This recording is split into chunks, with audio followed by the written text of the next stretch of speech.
ಒಂದಾನೊಂದು ಕಾಲದಲ್ಲಿ ಅಷ್ಟು ದೂರದಲ್ಲಿಲ್ಲದ ಗದ್ದಲದ ನಗರದಲ್ಲಿ ಡೇವಿಡ್ ಸ್ಟಾರ್ ಜೋರ್ಡಾನ್ ಎಂಬ ವ್ಯಕ್ತಿ ವಾಸಿಸುತ್ತಿದ್ದನು. ಡೇವಿಡ್ ಕನಸುಗಳು ಮತ್ತು ಮಹತ್ವಾಕಾಂಕ್ಷೆಗಳನ್ನು ಹೊಂದಿರುವ ವ್ಯಕ್ತಿಯಾಗಿದ್ದು, ಅದು ಮುಂಜಾನೆ ಹಕ್ಕಿಗಳಂತೆ ಆಕಾಶದಲ್ಲಿ ಎತ್ತರಕ್ಕೆ ಏರಿತು. ಅವರು ಓಡಿಸಿದರು, ತೀವ್ರವಾಗಿ ತಮ್ಮ ವೃತ್ತಿಜೀವನವನ್ನು ಮುಂದುವರಿಸಿದರು ಮತ್ತು ವೃತ್ತಿಪರ ಯಶಸ್ಸಿನ ತಲೆತಿರುಗುವ ಎತ್ತರವನ್ನು ಏರಿದರು. ಅವರು ನಿಖರವಾಗಿ ಗುರಿಗಳನ್ನು ರಚಿಸಿದರು ಮತ್ತು ಪರ್ವತಗಳನ್ನು ಚಲಿಸುವ ನಿರ್ಣಯದೊಂದಿಗೆ ಅವರನ್ನು ಭೇಟಿಯಾದರು. ಆದರೆ ಡೇವಿಡ್ ಕೆಲಸದ ಚಕ್ರವ್ಯೂಹದ ಮೂಲಕ ನೃತ್ಯ ಮಾಡುವಾಗ ಅವನು ತನ್ನ ಸ್ವಂತ ತಯಾರಿಕೆಯ ಪಂಜರದಲ್ಲಿ ಸಿಕ್ಕಿಬಿದ್ದಿದ್ದಾನೆ. ಅದು ಅವನ ವೈಯಕ್ತಿಕ ಜೀವನದ ಬೆಚ್ಚಗಿನ, ಪ್ರಕಾಶಮಾನವಾದ ಬೆಳಕಿನ ಮೇಲೆ ನೆರಳು ನೀಡಿತು. ಡೇವಿಡ್ ಯಶಸ್ಸಿನ ರುಚಿಯನ್ನು ಅಚ್ಚುಮೆಚ್ಚಿನ ಹಣ್ಣಿನ ತೋಟಗಳಿಂದ ಕಿತ್ತುಕೊಂಡ ಸಿಹಿಯಾದ ಹಣ್ಣು ಎಂದು ಭಾವಿಸಿದರು. ಆದರೂ ಅವನು ತನ್ನ ಹೃದಯದಲ್ಲಿ ಖಾಲಿಯಾದ ಖಾಲಿತನವನ್ನು ಅನುಭವಿಸಿದನು. ಅದು ನಿರಂತರವಾಗಿ ವಿಸ್ತರಿಸುತ್ತಿರುವ ಶೂನ್ಯದಂತೆ ಭಾಸವಾಯಿತು. ಒಂದು ಕಾಲದಲ್ಲಿ ರೋಮಾಂಚಕ ಮತ್ತು ನಗೆಯಿಂದ ತುಂಬಿದ್ದ ಅವರ ಕುಟುಂಬವು ಈಗ ಅವರಿಗೆ ಪರಕೀಯವಾಗಿದೆ.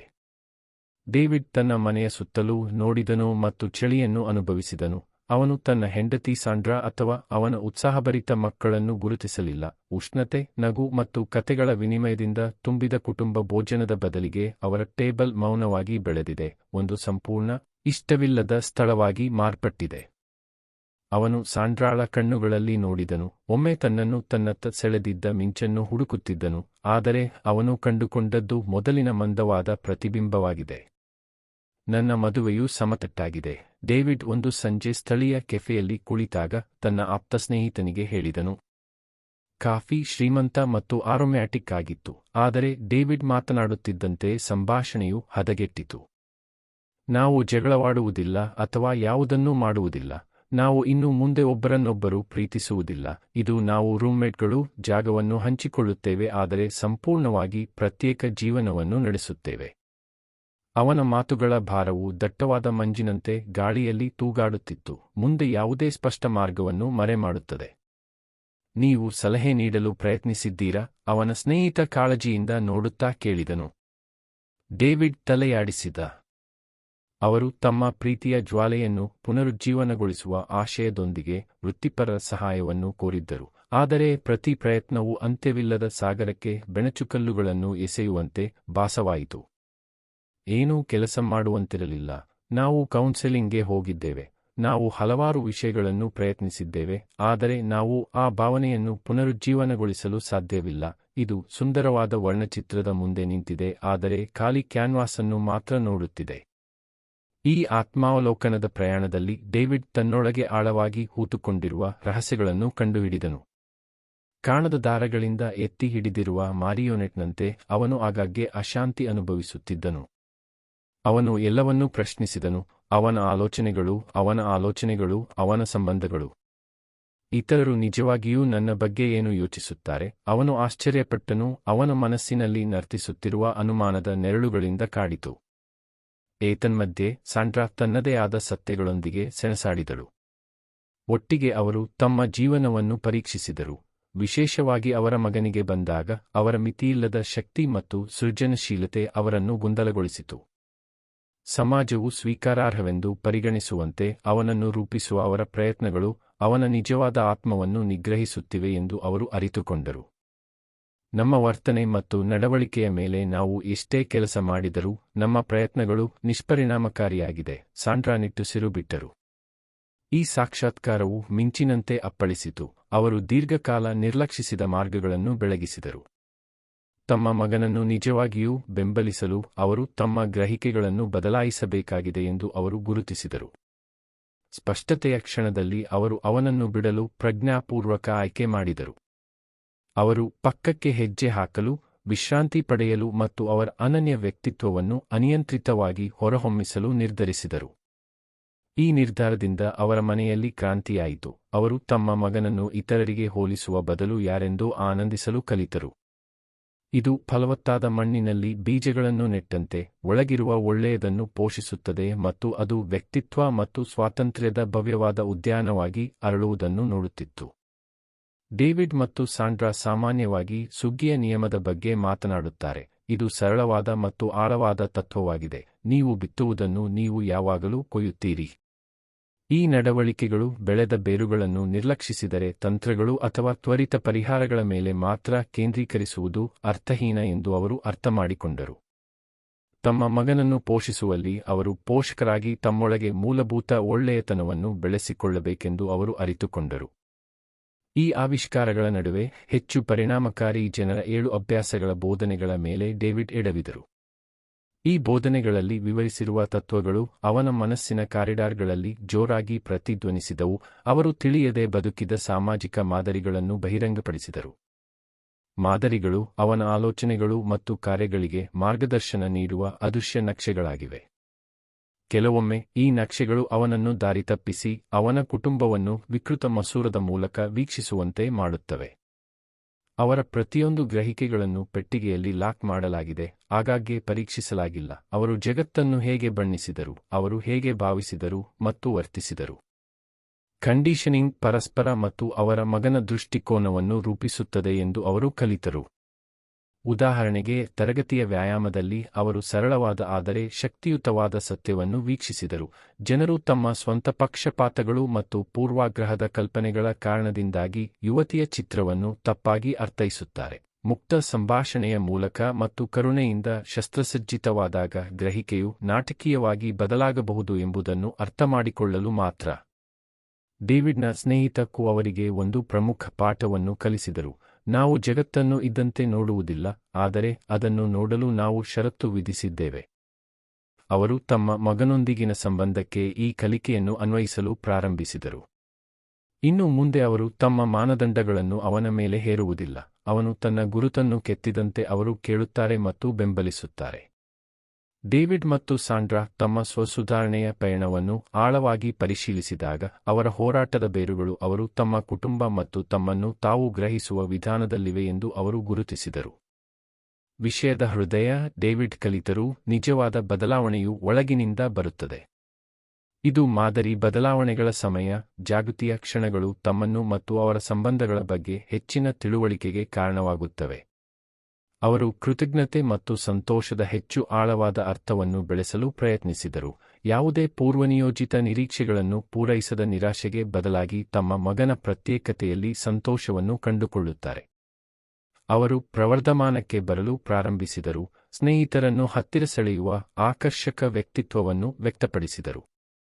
ಡೇವಿಡ್ ಮತ್ತು ಸಾಂಡ್ರಾ ಅವರು ನಿಜವಾದ ಪ್ರೀತಿಯು ಯಶಸ್ಸು ಅಥವಾ ಸಂತೋಷದ ಕಟ್ಟುನಿಟ್ಟಾದ ಮಾನದಂಡಗಳನ್ನು ವಿಧಿಸುವುದಕ್ಕಿಂತ ಹೆಚ್ಚಾಗಿ ಸಂಪರ್ಕಗಳನ್ನು ಪೋಷಿಸುವ ಬಗ್ಗೆ ಕಂಡುಹಿಡಿದರು. ಅವರು ಸಮಯದ ಪರೀಕ್ಷೆಯನ್ನು ನಿಂತಿರುವ ತತ್ವಗಳ ಬಲಕ್ಕೆ ವಾಲಿದರು. ತತ್ವಗಳು ದೀಪಸ್ತಂಭಗಳಂತೆ ವರ್ತಿಸುತ್ತವೆ, ಕತ್ತಲೆ ಮತ್ತು ಅವ್ಯವಸ್ಥೆಯ ಮೂಲಕ ಅವರಿಗೆ ಮಾರ್ಗದರ್ಶನ ನೀಡುತ್ತವೆ, ಅವರ ಕಾರ್ಯಗಳು ಮತ್ತು ನಿರ್ಧಾರಗಳಿಗೆ ಅಡಿಪಾಯವನ್ನು ಒದಗಿಸುತ್ತವೆ.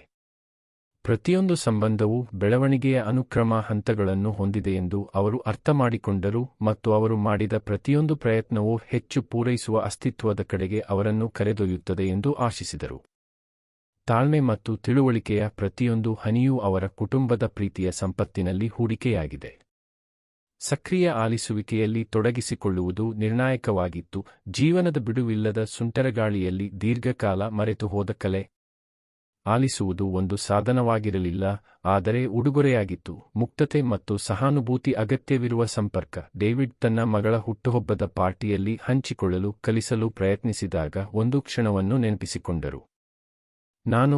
ನಾನು ಸರಿ ಎಂದು ಆರಂಭಿಕ ತೀರ್ಪು ಮಾಡಿದೆ ಮತ್ತು ಅವಳು ತಪ್ಪು. ಅವರು ನೆನಪಿಸಿಕೊಂಡರು. ಪ್ರತಿಕ್ರಿಯಿಸುವ ಬದಲು ಪ್ರತಿಬಿಂಬಿಸುವ ಮೂಲಕ ಅವರು ಪ್ರೀತಿ, ತಿಳುವಳಿಕೆ ಮತ್ತು ಒಟ್ಟಿಗೆ ಕಳೆದ ಸಮಯಗಳಲ್ಲಿ ಬೇರೂರಿರುವ ಜೀವನ ಪಾಠಗಳನ್ನು ಕಲಿಸಬಹುದು. ಅವರ ಜೀವನವು ಹೊಸ ಅಭ್ಯಾಸಗಳ ವಸ್ತ್ರವಾಯಿತು, ನಂಬಿಕೆಯನ್ನು ನಿರ್ಮಿಸುವುದು, ಜವಾಬ್ದಾರಿಗಳನ್ನು ಹಂಚಿಕೊಳ್ಳುವುದು ಮತ್ತು ಭಾವನಾತ್ಮಕ ಮತ್ತು ಸಾಮಾಜಿಕ ಬಂಧಗಳನ್ನು ಪೋಷಿಸುವುದು. ಅವರು ಸ್ಪಷ್ಟತೆಯೊಂದಿಗೆ ತಮ್ಮನ್ನು ಸುತ್ತುವರೆದರು, ಅಲ್ಲಿ ಪರಸ್ಪರ ಅರ್ಥಮಾಡಿಕೊಳ್ಳುವುದು ಒಟ್ಟಿಗೆ ಬೆಳೆಯುವ ಮೊದಲ ಹೆಜ್ಜೆಯಾಗಿದೆ. ಡೇವಿಡ್ ಅವರು ಒಮ್ಮೆ ಶೂನ್ಯತೆಯ ಭಾವನೆಯೊಂದಿಗೆ ಹೋರಾಡುತ್ತಿದ್ದರು ಎಂದು ಒಪ್ಪಿಕೊಂಡರು. ನಾನು ನನ್ನ ಉದ್ಯೋಗಿಗಳಿಂದ ಬಹಳಷ್ಟು ನಿರೀಕ್ಷಿಸುತ್ತೇನೆ ಮತ್ತು ಅವರಿಗೆ ಸರಿಯಾಗಿ ಚಿಕಿತ್ಸೆ ನೀಡಲು ಶ್ರಮಿಸುತ್ತೇನೆ ಎಂದು ಅವರು ಅರಿತುಕೊಂಡರು. ಆದರೆ ದೃಷ್ಟಿಕೋನದಲ್ಲಿನ ಈ ಬದಲಾವಣೆಯು ಆರಂಭದಲ್ಲಿ ಅವನಿಗೆ ಅತೃಪ್ತಿಯನ್ನುಂಟುಮಾಡಿತು. ನಿಜವಾದ ನಾಯಕತ್ವವು ಒಳಗಿನಿಂದ ಪ್ರಾರಂಭವಾಗುತ್ತದೆ ಮತ್ತು ಹೊರಕ್ಕೆ ತಿರುಗುತ್ತದೆ ಎಂದು ಅವರು ಕಲಿತರು. ಒಳಗೆ ಹೊರಗೆ ಡೇವಿಡ್ ಕರೆದಂತೆ ಅವರ ಮಂತ್ರವಾಯಿತು, ಜಗತ್ತನ್ನು ಎದುರಿಸುವ ಮೊದಲು ವೈಯಕ್ತಿಕ ಸಮಗ್ರತೆಯನ್ನು ಗೌರವಿಸುವ ಪ್ರಯಾಣ. ಅವರು ತಮ್ಮ ಆಲೋಚನೆಗಳು, ಆಸೆಗಳು ಮತ್ತು ಪ್ರತಿಬಿಂಬಗಳಿಗೆ ಆಳವಾಗಿ ಧುಮುಕುವುದು, ಸ್ವಯಂ ಅರಿವಿನ ಕಡೆಗೆ ಈ ಅದ್ಭುತ ಪ್ರಯಾಣವನ್ನು ಪ್ರಾರಂಭಿಸಿದರು. ಕ್ರಮೇಣ ಅವರು ಜೀವನದಲ್ಲಿ ಪೂರ್ವಭಾವಿತ್ವದ ಅರ್ಥವನ್ನು ಅರ್ಥಮಾಡಿಕೊಂಡರು. ನಿಷ್ಕ್ರಿಯ ಪ್ರತಿಕ್ರಿಯೆಗಳಿಗಿಂತ ಉದ್ದೇಶಪೂರ್ವಕ ಆಯ್ಕೆಗಳ ಮೂಲಕ ಒಬ್ಬರು ತಮ್ಮ ಭವಿಷ್ಯವನ್ನು ರೂಪಿಸಿಕೊಳ್ಳಬಹುದು ಎಂಬ ಅರಿವು. ಡೇವಿಡ್ ಈ ಹೊಸ ಬುದ್ಧಿವಂತಿಕೆಯನ್ನು ಸ್ವೀಕರಿಸಿದನು. ಅವನ ಸಂತೋಷವು ಪೂರ್ವಭಾವಿ ಆಯ್ಕೆಯಾಗಿದೆ ಎಂದು ಸಂಪೂರ್ಣವಾಗಿ ಒಪ್ಪಿಕೊಂಡನು. ನಾವು ಪ್ರತಿಕ್ರಿಯೆಗೆ ಸಮರ್ಥರಾಗಿದ್ದೇವೆ, ಅವರು ಪುನರಾವರ್ತಿಸಿದರು. ಅವರ ಭಾವನೆಗಳು ಮತ್ತು ಕಾರ್ಯಗಳು ಅವರ ಮೌಲ್ಯಗಳಿಂದ ನಿರ್ಧರಿಸಲ್ಪಡುತ್ತವೆ, ಅವರ ಸಂದರ್ಭಗಳಿಂದಲ್ಲ ಎಂದು ಗುರುತಿಸಿದರು. ಕತ್ತಲೆಯಾದ ಸಮಯದಲ್ಲೂ ಅರ್ಥವನ್ನು ಕಂಡುಕೊಳ್ಳುವ ವಿಕ್ಟರ್ ಫ್ರಾಂಕ್ಲ್ ಅವರ ಆಲೋಚನೆಗಳು ಡೇವಿಡ್ನೊಂದಿಗೆ ಆಳವಾಗಿ ಪ್ರತಿಧ್ವನಿಸಿತು. ಬೆಳವಣಿಗೆಯ ಸಾಮರ್ಥ್ಯವು ಅವರ ಹೋರಾಟಗಳಲ್ಲಿದೆ ಎಂದು ಅವರು ಗುರುತಿಸಿದರು. ಅವರು ತಮ್ಮ ಜೀವನದ ಜವಾಬ್ದಾರಿಯನ್ನು ತೆಗೆದುಕೊಳ್ಳಲು ಅಧಿಕಾರ ಅನುಭವಿಸಿದರು. ನಮ್ಮ ಅತ್ಯಂತ ಕಷ್ಟಕರವಾದ ಅನುಭವಗಳು ನಮ್ಮ ಪಾತ್ರವನ್ನು ರೂಪಿಸುವ ಮೂಸೆಗಳಾಗುತ್ತವೆಯೇ ಎಂದು ಅವರು ಆಗಾಗ್ಗೆ ನೆನಪಿಸಿಕೊಳ್ಳುತ್ತಾರೆ. ಅವರು ಸಕಾರಾತ್ಮಕವಾಗಿ ಕೇಂದ್ರೀಕರಿಸಲು ಮತ್ತು ಜೀವನದ ಸಣ್ಣ ಕ್ಷಣಗಳನ್ನು ಶ್ಲಾಘಿಸಲು ಬದ್ಧರಾಗಿದ್ದಾರೆ. ಹಂಚಿಕೊಂಡ ಅನುಭವಗಳ ಶ್ರೀಮಂತ ವಸ್ತ್ರವನ್ನು ನೇಯ್ಗೆ ಮಾಡುತ್ತಾರೆ. ಡೇವಿಡ್ ಮತ್ತು ಸಾಂಡ್ರಾ ಕುಟುಂಬ ಮಿಷನ್ ಹೇಳಿಕೆಯನ್ನು ರಚಿಸಿದರು. ಒಟ್ಟಿಗೆ ತಮ್ಮ ಜೀವನದ ಮೌಲ್ಯಗಳು ಮತ್ತು ಉದ್ದೇಶಗಳನ್ನು ವ್ಯಕ್ತಪಡಿಸುತ್ತಾರೆ. ಅವರು ಜೀವನದ ಏರಿಳಿತಗಳನ್ನು ನ್ಯಾವಿಗೇಟ್ ಮಾಡುವಾಗ ಈ ಹೇಳಿಕೆಯು ಪ್ರಮುಖ ಮಾರ್ಗದರ್ಶಿಯಾಯಿತು. ಅವರು ತಮ್ಮ ಬಂಧವನ್ನು ಬಲಪಡಿಸುವತ್ತ ಗಮನಹರಿಸಿದಾಗ ಅವರು ಯಾರೆಂಬುದರ ಸಾರವು ಹೊಳೆಯಲು ಪ್ರಾರಂಭಿಸಿತು. ಅವರು ಹಂಚಿಕೆಯ ಕನಸುಗಳು ಮತ್ತು ಗುರಿಗಳ ಶಕ್ತಿಯನ್ನು ಮರುಶೋಧಿಸಿದರು. ಅವರಿಗೆ ನಿರ್ದೇಶನವನ್ನು ನೀಡಿದ ಪ್ರಮುಖ ತತ್ವಗಳೊಂದಿಗೆ ತಮ್ಮನ್ನು ತಾವು ಜೋಡಿಸಿಕೊಂಡರು. ಪ್ರೀತಿ ಮತ್ತು ತಿಳುವಳಿಕೆಯ ಆಧಾರದ ಮೇಲೆ ಕುಟುಂಬವನ್ನು ಬೆಳೆಸುವ ಉದ್ದೇಶವು ಅವರನ್ನು ಪರಸ್ಪರ ಜವಾಬ್ದಾರರನ್ನಾಗಿ ಮಾಡಿತು. ಅವರೊಳಗೆ ಸ್ವಯಂ ಅರಿವು ಹೆಚ್ಚಾಯಿತು, ಮರ್ಕಿ ಮಾರ್ಗಗಳನ್ನು ಬೆಳಗಿಸುತ್ತದೆ ಮತ್ತು ಸ್ಪಷ್ಟತೆಯನ್ನು ನೀಡುತ್ತದೆ. ತಮ್ಮ ಅಂತರಂಗವನ್ನು ಪೋಷಿಸುವ ಮೂಲಕ ಅವರು ತಮ್ಮ ಬೆಳವಣಿಗೆ ಮತ್ತು ಸಮಯವನ್ನು ಚೆನ್ನಾಗಿ ಕಳೆಯಲು ಪ್ರಾರಂಭಿಸಿದರು. ಅವರು ತಮ್ಮ ಜೀವನದಲ್ಲಿ ಸಮತೋಲನವನ್ನು ತರುವ ಅಭ್ಯಾಸಗಳನ್ನು ಅಭ್ಯಾಸ ಮಾಡಿದರು. ಉತ್ತಮ ಪೋಷಕರು, ಸಂಗಾತಿಗಳು ಮತ್ತು ಸ್ನೇಹಿತರಾಗಿರುವುದು ನಿರಂತರ ಪ್ರಯಾಣ ಎಂದು ಅರ್ಥಮಾಡಿಕೊಳ್ಳುತ್ತಾರೆ. ಡೇವಿಡ್ ತನ್ನ ಸುತ್ತಲಿನ ಪ್ರಪಂಚವನ್ನು ಗಮನಿಸಿದಂತೆ ಅವರು ಜೀವನದ ನೃತ್ಯವನ್ನು ಮೆಚ್ಚಿದರು. ಹಂಚಿಕೊಂಡ ಅನುಭವಗಳು ಮತ್ತು ಕನಸುಗಳ ಮೂಲಕ ನೇಯ್ದ ಸಂಪರ್ಕಗಳ ಉಬ್ಬರ ಮತ್ತು ಹರಿವು. ಅವರು ಸಿನರ್ಜಿಯ ನಿಜವಾದ ತಿಳುವಳಿಕೆಯನ್ನು ಅಭಿವೃದ್ಧಿಪಡಿಸಿದರು. ಇತರರೊಂದಿಗೆ ಪಾಲುದಾರಿಕೆಯು ಸೃಜನಶೀಲತೆಯನ್ನು ವರ್ಧಿಸುತ್ತದೆ ಮತ್ತು ಗಮನಾರ್ಹ ಫಲಿತಾಂಶಗಳನ್ನು ನೀಡುತ್ತದೆ ಎಂಬ ಅರಿವು. ಅವರ ಮನೆಯಲ್ಲಿ ಆಳವಾದ ಸಂಭಾಷಣೆಗಳು ಪ್ರವರ್ಧಮಾನಕ್ಕೆ ಬರಲು ಪ್ರಾರಂಭಿಸಿದವು, ಅಲ್ಲಿ ಆಲೋಚನೆಗಳು ಸಹಾನುಭೂತಿಯನ್ನು ಹೊಂದಿದ್ದವು ಮತ್ತು ಒಳನೋಟಗಳು ಹೃದಯಗಳನ್ನು ಸಂಪರ್ಕಿಸುವ ಸೇತುವೆಯನ್ನು ರೂಪಿಸಿದವು. ಡೇವಿಡ್ ಮತ್ತು ಸಾಂಡ್ರಾ ಲೌಕಿಕ ಭೋಜನವನ್ನು ಕಲ್ಪನೆಗಳು, ಕನಸುಗಳು ಮತ್ತು ಆಕಾಂಕ್ಷೆಗಳ ಸುತ್ತ ಕೇಂದ್ರೀಕೃತವಾದ ರೋಮಾಂಚಕ ಚರ್ಚೆಗಳಾಗಿ ಪರಿವರ್ತಿಸಿದರು. ಭಾವನಾತ್ಮಕ ಬ್ಯಾಂಕ್ ಖಾತೆ ಅವರ ಮಾರ್ಗದರ್ಶಕ ರೂಪಕವಾಯಿತು. ತಮ್ಮ ಸಂಬಂಧಗಳಿಗೆ ನಂಬಿಕೆ ಮತ್ತು ತಿಳುವಳಿಕೆಯ ನಿರಂತರ ನಿಕ್ಷೇಪಗಳ ಅಗತ್ಯವಿದೆ ಎಂದು ಅವರು ತಿಳಿದಿದ್ದರು. ದಯೆಯ ಚಿಕ್ಕ ಕಾರ್ಯಗಳು ತಮ್ಮ ಪ್ರೀತಿಯ ವಸ್ತ್ರವನ್ನು ಹಾಗೆ ಹಿಡಿದಿಟ್ಟುಕೊಳ್ಳುವ ಎಳೆಗಳು ಎಂದು ಡೇವಿಡ್ ಅರಿತುಕೊಂಡರು. ಸಣ್ಣ ಸಂಭಾಷಣೆಗಳು ಅವರ ಬಂಧವನ್ನು ಬೆದರಿಸಬಹುದು, ಆದರೆ ಮೆಚ್ಚುಗೆಯ ಕಾರ್ಯಗಳು ಅವರ ಐಕ್ಯತೆಯನ್ನು ಗಟ್ಟಿಗೊಳಿಸುತ್ತವೆ. ಅವರು ಎಂದಿಗೂ ಒಬ್ಬರನ್ನೊಬ್ಬರು ಲರುವಾಗಿ ಪರಿಗಣಿಸಲು ಕಲಿತರು. ಸಮಯ ಕಳೆದಂತೆ ಅವರ ಕುಟುಂಬವು ಸೂರ್ಯನ ಬೆಳಕಿನಿಂದ ಚುಂಬಿಸಿದ ವಸಂತ ಹೂವುಗಳಂತೆ ಅರಳಿತು. ಅವರ ಮನೆಯ ಮೂಲೆಗಳಲ್ಲಿ ನಗು ತುಂಬಿತ್ತು ಮತ್ತು ಅವರ ಮಕ್ಕಳು ಪ್ರಕಾಶಮಾನವಾಗಿ ಹೊಳೆಯಲು ಪ್ರಾರಂಭಿಸಿದರು. ನಿರೀಕ್ಷೆಗಳಿಂದ ಕೂಡಿಲ್ಲ, ಅವರು ಮಾಡಿದ ಭಾವನಾತ್ಮಕ ನಿಕ್ಷೇಪಗಳು ಅವರ ಸಂಬಂಧಗಳ ತಳಹದಿಯನ್ನು ರೂಪಿಸಿದವು, ಅವರ ಕುಟುಂಬವನ್ನು ಸ್ಪರ್ಶದ ಉಷ್ಣತೆಯಲ್ಲಿ ಸುತ್ತುವಂತೆ ಮಾಡಿತು. ಅವರು ಇನ್ನು ಮುಂದೆ ಕೇವಲ ಪೋಷಕರಾಗಿರಲಿಲ್ಲ, ಅವರು ಮಿತ್ರರಾಗಿದ್ದರು, ಅವರ ಮಕ್ಕಳ ಸಾಹಸಗಳಲ್ಲಿ ಬೆಂಬಲಿಗರಾಗಿದ್ದರು. ಈ ಸಬಲೀಕರಣ ಪ್ರಕ್ರಿಯೆಯ ಮೂಲಕ ಡೇವಿಡ್ ಮತ್ತು ಸಾಂಡ್ರಾ ತಮ್ಮ ಕುಟುಂಬದಲ್ಲಿ ಮಾತ್ರವಲ್ಲದೆ ತಮ್ಮೊಳಗೆ ಆಳವಾದ ಪರಿವರ್ತನೆಗೆ ಸಾಕ್ಷಿಯಾದರು. ಅವರು ತಮ್ಮ ಬದ್ಧತೆಗಳಲ್ಲಿ ಪ್ರವರ್ಧಮಾನಕ್ಕೆ ಬಂದರು, ತಮ್ಮ ದೈನಂದಿನ ಜೀವನದಲ್ಲಿ ಪರಾನುಭೂತಿ ಮತ್ತು ತಿಳುವಳಿಕೆಯ ಶಕ್ತಿಯನ್ನು ಅಳವಡಿಸಿಕೊಂಡರು. ಈ ಮಾರ್ಗವು ಅವರ ಹೊಸ ಸಾಮಾನ್ಯವಾಯಿತು, ಯಶಸ್ಸಿನ ಮೇಲೆ ಸಂಬಂಧಗಳನ್ನು ಗೌರವಿಸುವ ತತ್ವಗಳಿಂದ ನಡೆಸಲ್ಪಡುತ್ತದೆ, ಅವ್ಯವಸ್ಥೆಯ ಮೇಲೆ ಸಮತೋಲನ ಮತ್ತು ಭಯದ ಮೇಲೆ ಪ್ರೀತಿ. ಜೀವನ ಕಲೆಯು ಅವರ ದಿನಗಳನ್ನು ತುಂಬಿತು ಮತ್ತು ಅವರು ಹೊಸ ಸಹಾನುಭೂತಿಯೊಂದಿಗೆ ಇತರರನ್ನು ಸಂಪರ್ಕಿಸಿದರು. ಅವರನ್ನು ಸುತ್ತುವರೆದಿರುವ ಬೆಂಬಲದ ಸಂಸ್ಕೃತಿಯನ್ನು ರೂಪಿಸಿದರು. ಡೇವಿಡ್ ಅವರ ಕೆಲಸದ ಜೀವನವೂ ಬದಲಾಗಿದೆ. ಇನ್ನು ಅವನು ಯಂತ್ರದಲ್ಲಿ ಕೇವಲ ಒಂದು ಕಾಗ್ ಆಗಿರಲಿಲ್ಲ, ಅವರು ಸಹಕಾರ, ವಿಶ್ವಾಸ ಮತ್ತು ಗೌರವವನ್ನು ಪೋಷಿಸುವ ಮೂಲಕ ಇತರರನ್ನು ಪ್ರೇರೇಪಿಸುವ ನಾಯಕರಾದರು. ಅವನ ಸುತ್ತಲಿರುವ ಎಲ್ಲರೂ ಗಮನಿಸಲಾರಂಭಿಸಿದರು, ಸಂಸ್ಥೆಯಾದ್ಯಂತ ಹರಡಿರುವ ಸಕಾರಾತ್ಮಕತೆಯ ಅಲೆಯನ್ನು ಅನುಭವಿಸಿದರು.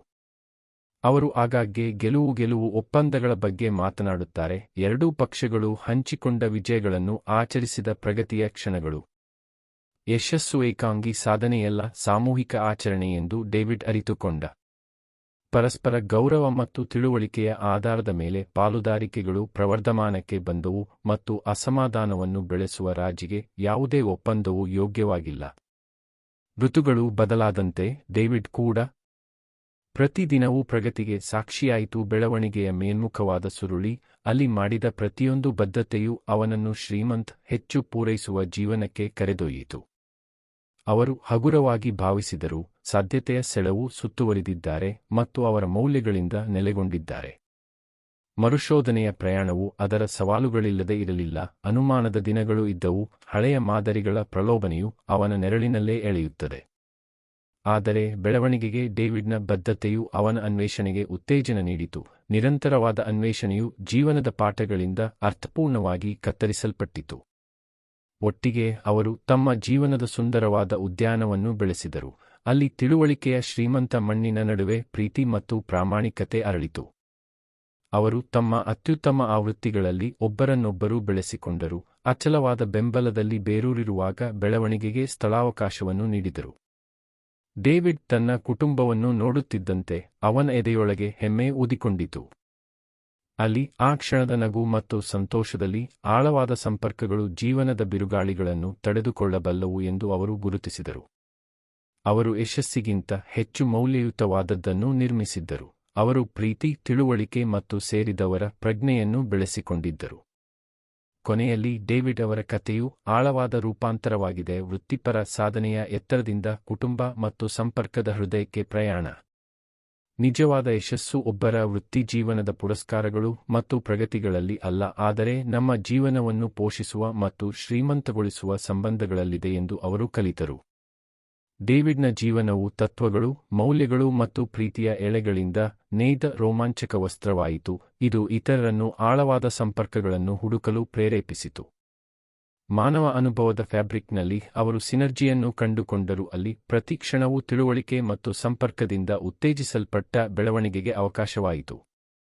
ಆದ್ದರಿಂದ ಗಲಭೆಯ ನಗರದ ಹೃದಯಭಾಗದಲ್ಲಿ ಒಮ್ಮೆ ದೂರದ ಮನುಷ್ಯನು ಕುಟುಂಬ, ಪ್ರೀತಿ ಮತ್ತು ಜೀವನದ ಸೌಂದರ್ಯವನ್ನು ಮರುಶೋಧಿಸಿದನು, ಮಾನವನ ನಿಜವಾದ ಕಲಾತ್ಮಕತೆ, ಅದರ ಎಲ್ಲಾ ಸಂಕೀರ್ಣತೆಗಳು ಮತ್ತು ಅದ್ಭುತಗಳೊಂದಿಗೆ.